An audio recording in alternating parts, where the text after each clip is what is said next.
ఎందరో త్యాగమూర్తుల త్యాగఫలం ఆంధ్ర రాష్ట్రం. నేడు ఆంధ్రప్రదేశ్లో ప్రజలు సుఖ సంతోషాలుగా ఉన్నారా? ప్రస్తుతం ప్రజల మధ్య ఉన్న కులాల కుంపట్లు ఎవరి కోసం? చంద్రయాన్ రాకెట్ యుగంలో కూడా వర్ణ విభేదాలు దేనికి సంకేతాలు? రాజకీయ పార్టీల నేతలు ఏం చెప్తున్నారు? నేటి కాలంలో ప్రపంచాన్ని శాసించే మన యువత మేధాశక్తి ఏం కోరుకుంటుంది? తెలుసుకోవాలంటే ఆంధ్ర యువగలం. ప్రజల మాటే మా నోట.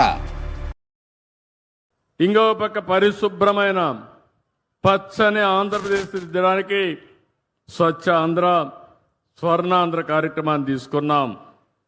పల్లెలు, పట్టణాలు, చెరువులు, రైతు బజార్లు, ప్రభుత్వ కార్యాలయాలు, పరిశ్రమలు, విద్యా సంస్థలు, హాస్పిటల్స్ అన్ని చోట్ల నేను ఒకే మాట చెప్పాను. 3వ శనివారం ఎవ్వరూ పనిచేయక్కర్లేదు ఆఫీసులో. మీ ఆఫీసులో ఉండి చెత్తంతా తీసేసి దుమ్మంతా దులిపేసి నేరుగా చెట్టు దగ్గర కూర్చొని స్వచ్ఛమైన ఆలోచనలు చేస్తే దేశం బాగుపడుతుందని చాలా స్పష్టంగా చెప్తున్నాను. ఎంత సమయమైనా దుమ్ములో పనిచేస్తాం, కలుషితమైన వాతావరణంలో పనిచేస్తాం, కలుషితమైన ఆలోచనలు, కుట్రలు, కుతంత్రాలకు శ్రీకారం చుడతానే ఉంటాం. కొంతమందికి ఆశకు కూడా మితం లేదు, దురాశ. అందుకే ఇవన్నీ వస్తూ ఉంటాయి.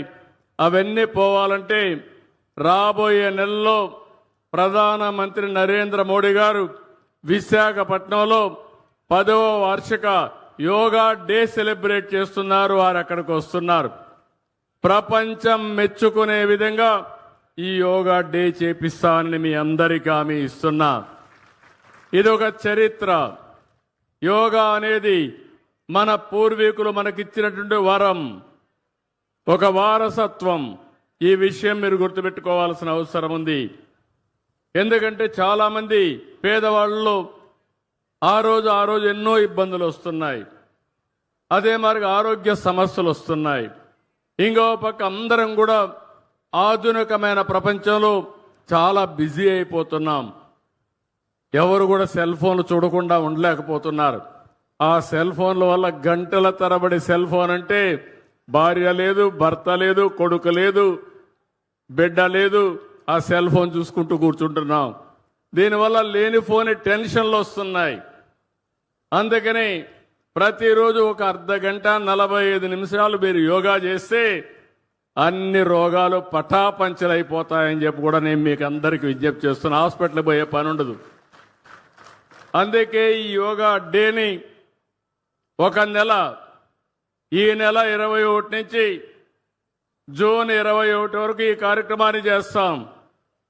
కొన్ని లక్షల మంది ఆన్లైన్, ఆఫ్లైన్లో ట్రైనింగ్ ఇస్తాం. కొంతమందికి సర్టిఫికెట్లు ఇస్తాం. ఇది ప్రపంచానికి మనం ఇచ్చే కానుక. ఆ సమయంలో దానివల్ల లాభం మనం పొందాల్సిన అవసరం ఉంది. దీనికి నేను శ్రీకారం చుడతానని మరొక్కసారి మీ అందరికీ హామీ ఇస్తున్నా.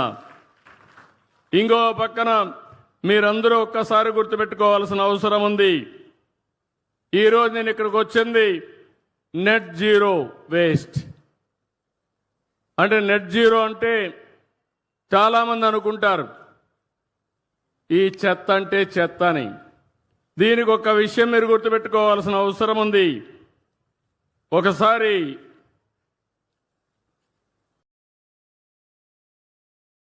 బుద్ధుడు ఆయన శిష్యుడు ప్రతిరోజు చాలా బిజీగా ఉండేవాడు. శిష్యులకంతా కూడా తత్వబోధ చేస్తూ. ఒకరోజు గురువు గారు అందరిని పిలిపించి మాట్లాడితే ఒక శిష్యుడు దగ్గరకు వచ్చి, గురువు గారు మీరు ప్రపంచంలో అందరి గురించి ఆలోచిస్తున్నారు, మీ సొంత శిష్యుల గురించి మీరు ఆలోచించడం లేదు. కాబట్టి ఇది నేను ఒక విషయం కోరాలనుకుంటానని చెప్తాడు.